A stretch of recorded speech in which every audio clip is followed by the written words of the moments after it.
խիստ օպերատիվ։ Ես ձեզ ուզում եմ հիշեցնել Սարգիս Հովհաննիսյանը փողոցում ծեծեց Նիկոլ Փաշինյանի անվտանգության պետը, ՊՊՑ ծառայության ղեկավարը, փողոցում ծեծեց լրագրողներին, կամերան վնասեց, բայց որևէ գործ չի հարուցվել։ Ճիշտ եք ասում, մենք հապաղել ենք,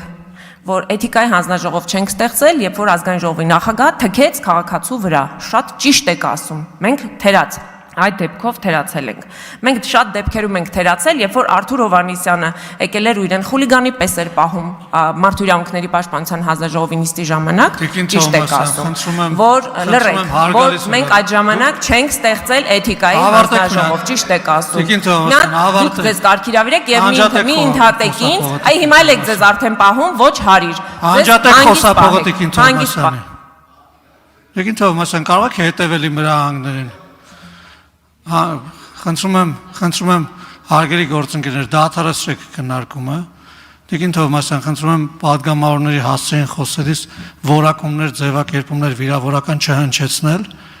եւ խոսել ըստ էության, ոչ թե վիրավորանքներով։ Եվ հետևել ժամանակին։ Հասմիկ Հակոբյան, համեցեք։ Տիկին